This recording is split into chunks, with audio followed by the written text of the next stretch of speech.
এই ছোট্ট থেকে কৈশোর, শৈশব থেকে কৈশোর, সেখান থেকে যৌবন, তারপরে অবিবাহিত থেকে হয়ে গেলেন বিবাহিত, তারপর স্বামী হয়ে গেলেন, এরপর হয়ে গেলেন বাবা, এরপর হয়ে গেলেন শ্বশুর, তারপর হয়ে গেলেন নানা।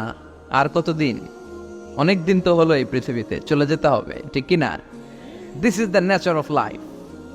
এটাই হচ্ছে এই পৃথিবীর জীবনের পদ্ধতি। একটু ভাববেন, স্টপ, একটু থামেন।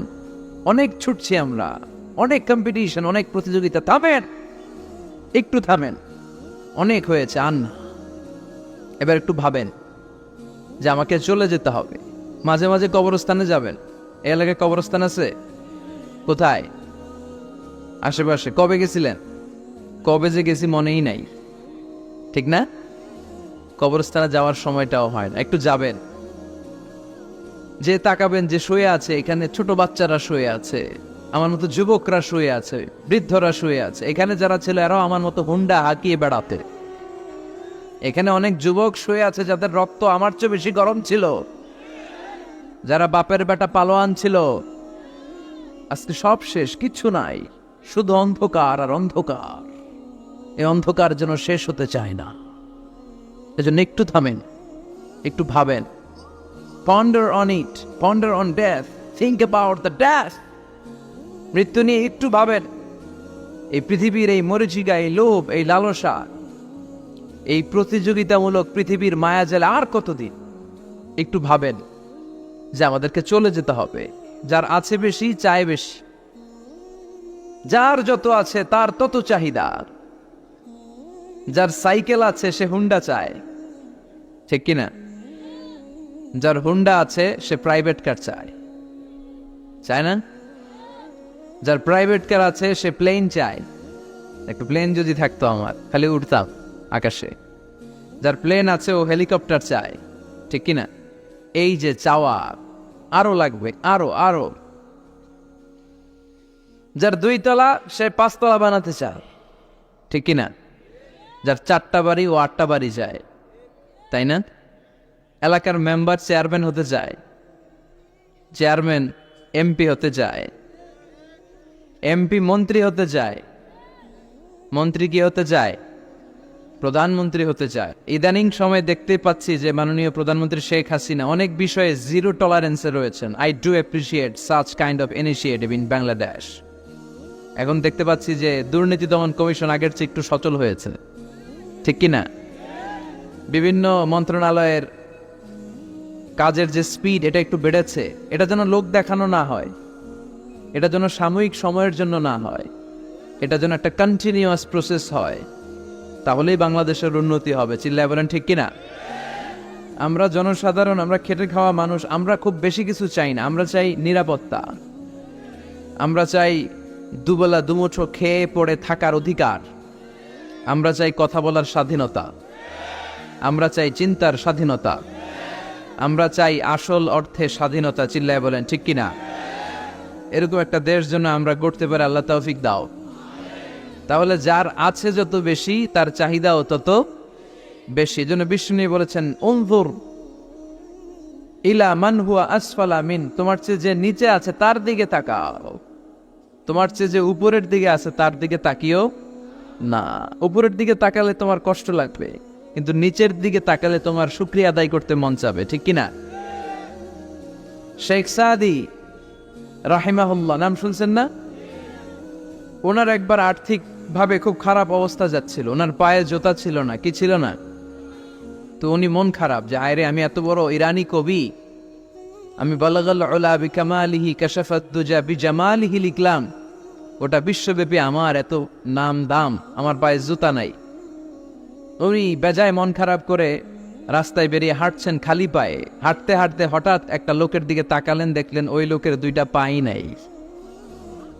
কি নাই? পা না নাই।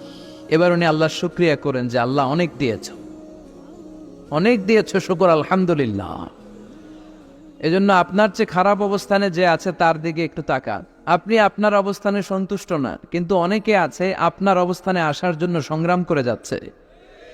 আপনার অবস্থানটা, আপনার বর্তমান অবস্থানটা অনেকের কাছে স্বপ্ন, সে স্বপ্ন দেখে আপনার জায়গায় পৌঁছার। এজন্য সব অবস্থায় শুকরিয়া করতে হবে কার?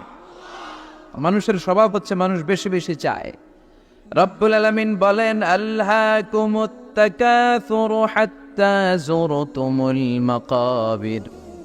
দুনিয়ার লোভ লালসা, বেশি বেশি পাওয়ার আকাঙ্ক্ষা তোমাদেরকে একেবারে গাফেল বানিয়ে দিয়েছে। এই গাফলতি কোনোদিন তোমাদের কমবে না যতদিন না তোমরা কবরের বাড়িতে ঢুকবা। কার কথা?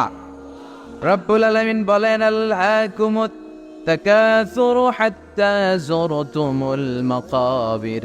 দুনিয়ার লোভ লালসা তোমাদেরকে পাগল বানিয়ে দিয়েছে। এই গাফলতি পাগলামি কোনোদিন তোমাদের থামবে না যতদিন না তোমরা কবরে ঢুকবা। কার কথা? কবরে আমাদের ঢুকাই লাগবে, বাঁচার কোনো উপায় আছে? একদিন মাটির ভেতরে হবে ঘরে মন আমার, কেন বান্ধ দালান ঘর? প্রাণ পাখি উড়ে যাবে পিঞ্জর ছেড়ে, ধরা ধামে সবই রবে তুমি যাবে চলে। বন্ধু বান্ধব যত, মাতা পিতা দ্বারা সুত, সবই হবে তোমার পরে মন আমার, কেন বান্ধ দালান ঘর? একদিন মাটির ভেতরে হবে ঘরে মন আমার, কেন বান্ধ দালান ঘর? ঠিক কিনা? মাটির ভেতরে আমাদের যাওয়াই লাগবে, বাঁচার কোনো উপায় আছে? এজন্য রব্বুল আলামিন বলেন, দুনিয়াতে বেশি বেশি লাগবে, আরো বেশি চাই। এই প্রাচুর্যতার লোভ, সম্পদের লোভ, ক্ষমতার লোভ তোমাদেরকে একেবারেই গাফেল বানিয়ে দিয়েছে।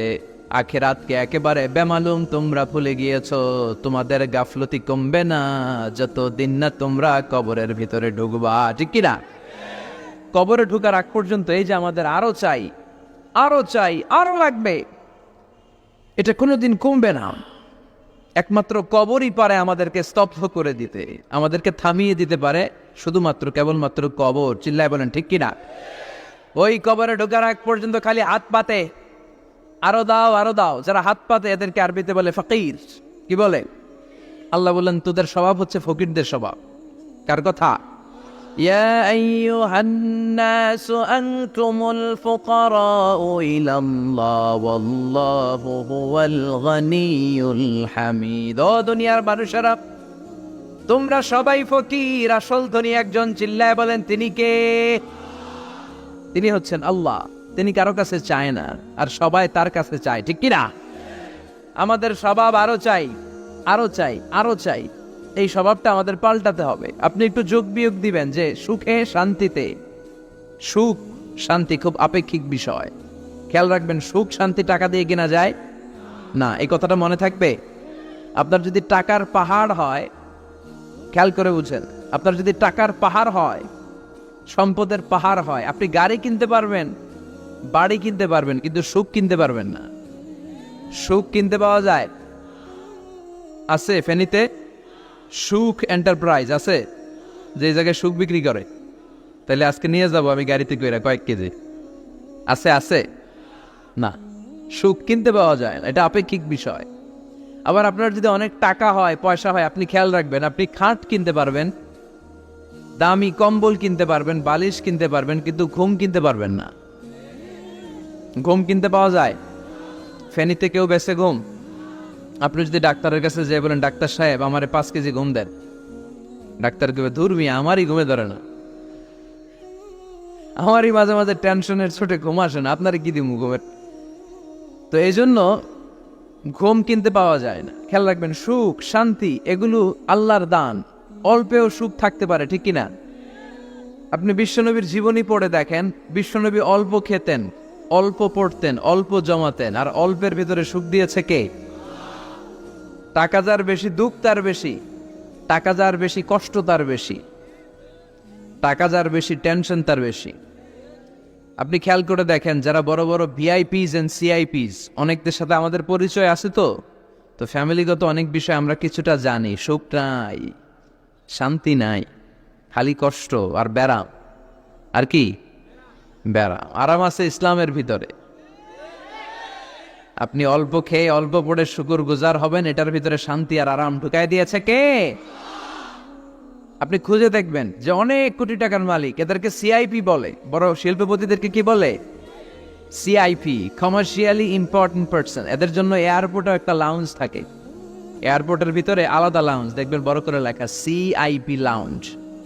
আমার পরশুদিন প্রোগ্রাম ছিল ফরিদপুরে, তো ফরিদপুর থেকে আবার আমি রাতে চলে এসেছি, সকাল 8টার ফ্লাইটে এসেছি চট্টগ্রামে। তো ওখানে এখন সোশ্যাল মিডিয়ার কল্যাণে আমাদেরকে অনেকে চিনে, তো ওখানে যত সিকিউরিটি আছে, গোয়েন্দার লোক আছে, সবাই আমাকে ধরছে যে হুজুর আপনি এখানে না বসে আপনি সিআইপিসদের রুমে চলেন। আমি কি ভাই, আমি তো সিআইপি না, আমি মাফও চাই দোয়াও চাই। বলেন না, আপনি আসেন। তো সিআইপি হচ্ছে কমার্শিয়ালি ইম্পর্টেন্ট পারসন, এদেরকে বলে সিআইপি।